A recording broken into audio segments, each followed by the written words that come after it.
انہوں نے کہا کہ 700 کروڑ کا حساب ہم مانگیں گے وحید الرحمان پرہ سے۔ میں تو I am open to audit, میں تو تیار ہوں، مجھ پہ تو کیس انہوں نے لگایا بہت، کافی case, he is involved in whatever has happened with me, تو ان کی وجہ سے، ان کی سفارش پہ یہاں لوگوں پہ کیس لگتے ہیں، وہ آج بھی کھل کے بولتے اس کو بند کرو، تو یہ کون سا نیتا ہے؟ ہم ان کے بچوں کی عمر کے ہیں،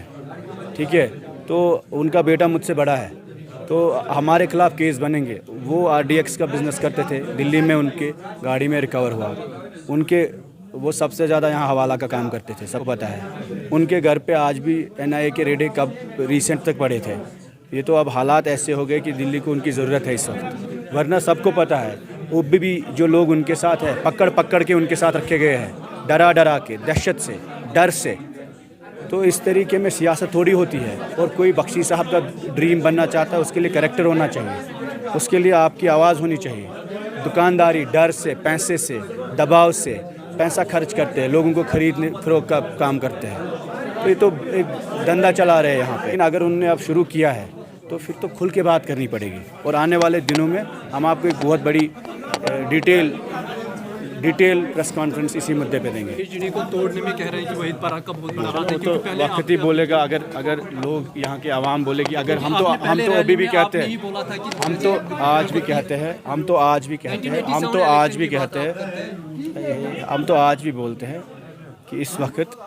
اگر PAGD کا کینڈیڈیٹ فیلڈ ہوگا تو ہم سارے نامینیشنز وڈرا کریں گے، اگر کوئی پارٹی کا کینڈیڈیٹ فیلڈ ہوگا، کسی بھی پارٹی کا، اور محبوبہ جی نے کھل کے بولا 1970 الیکشن کو اگر کسی بھی تنظیم کا کینڈیڈیٹ، ہم نے کھل کے بولا کہ نیشنل کانفرنس کو آپ 3 سیٹیں لیجیے، اور وہ ہم نے دیے بھی ان کو۔ شکریہ۔ سری نگر والی سیٹ کو دیکھ رہے ہیں؟ دیکھیے، ہماری کوشش ہے اس الیکشن کی وسادت سے زیادہ لوگوں سے ملیں، نوجوانوں سے ملیں، اور ان سے بات کریں، ان کی بات سنیں، تاکہ یہ جو خاموشی ہے، جو متنفی کی ہے، جو لوگ یہاں پہ نا امید ہے، ہم لوگوں کو امید دینا چاہتے ہیں، جینے کے لیے ایک امید ملنی چاہیے، تو کہیں نہ کہیں ہمارے نوجوانوں کو وہ اسپیس ملے، اور خاموشی کو توڑنا چاہتے ہیں، تو کوشش ہے، ایک پروسیس الیکشن تک ہی نہیں کنٹینیو رہے گا، اس کے بعد بھی رہے گا، بٹ الیکشن کی وجہ سے ایک بہانہ ہمیں ملا لوگوں کے نزدیک جانے کا۔ وحید الرحمان پرہ کس کو کمپٹیٹر مانتے ہیں سری نگر سیٹ؟ نہیں، سب ہے، نیشنل کانفرنس کا اپنی ایک بنیاد ہے نا، اور باقی پارٹیز بھی لڑ رہی ہے، تو مجھے لگتا ہے کہ ہم تو کسی کے خلاف ان میں الیکشن لڑ بھی نہیں رہے ہیں، ہم اپنی بات کر رہے ہیں، اپنا منشور رکھ رہے ہیں، اور محبوبہ جی کا جو میسیج ہے اس پیغام کو ہم لوگوں تک پہنچانے کی کوشش کرتے ہیں کہ جموں کشمیر کی آواز ہی ہمارا منشور ہے۔ سر، جس طرح سے ہم کل سے دیکھ رہے ہیں کہ بیان بازیاں سامنے آ رہی ہے، پہلے جموں کشمیر اپنی پارٹی کے پرنسپل الطاف بخاری نے آپ پہ جو ایلیگیشنز لگائی ہے، اس کے بعد آپ نے بھی واپس میں کچھ جو ہے ایلیگیشنز واپس ان پہ، تو 2014 میں جب آپ ایک ہی پارٹی میں تھے تب یہ باتیں سامنے کیوں نہیں آئی؟ دیکھیے، الطاف صاحب مفتی صاحب کے ساتھ کام کرتے تھے، تو ہم کبھی بولنا نہیں چاہتے ہیں، لیکن اب وہ جو ماحول یہاں پہ ہے، اگر آپ جنوبی کشمیر میں جائیں گے، جو یہاں صنعت ہے، سیبوں کی، میووں کی، اسی پہ بیک بون اکانومی ہے کشمیر کی، تو ایپل انڈسٹری کو ڈسٹرائے کرنے والا انسان وہی ہے۔ اس کی جو کمپنی ہے فل انڈسٹریز، اس نے سپیریس ڈرگز، سپیریس پیسٹیسائڈ سے اور زبردستی انفورسمنٹ ڈپارٹمنٹ کو استعمال کیا اس میں۔ ان کی کوشش ہے کہ یہاں کی انڈسٹری کو ختم کیا جائے، اور یہاں پہ آپ جس گاؤں میں جائیں گے، فروٹ گروور آپ کو بولے گا کہ اس کی پیسٹیسائڈس کا نتیجہ کیا ہے، وہ ان کو لوگ جواب دیں گے۔ تو یہ لوگوں کے مسئلے ہیں، ہمارا کوئی پرسنل ذاتی نہیں ہے، اس وقت بھی ہم بولتے رہے، آج بھی بولتے ہیں کہ یہاں پہ جو پیسٹیسائڈس کا بحران ہے، آپ ان لوگوں سے پوچھیں، وہ سب سے زیادہ نقصان یہاں کی صنعت کو ان کی کمپنی نے کیا۔ وہ بزنس کرتے ہیں، لیکن وہ غلط پیسٹیسائڈس بھیج کر اپنے پیسے کے لیے، بزنس کے لیے، اپنا دندہ چلانے کے لیے ہماری صنعت کو تباہ کر رہے ہیں۔ جس طرح سے انہوں نے کہا کہ 700 کروڑ کا حساب ہم مانگیں گے وحید الرحمان پرہ سے۔ میں تو I am open to audit,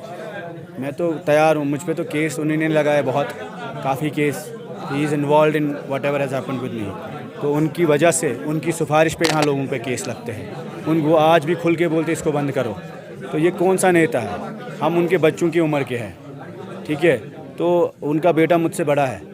تو ہمارے خلاف کیس بنیں گے۔ وہ RDX کا بزنس کرتے تھے دلی میں، ان کے گاڑی میں ریکور ہوا، ان کے وہ سب سے زیادہ یہاں حوالہ کا کام کرتے تھے، سب کو پتہ ہے،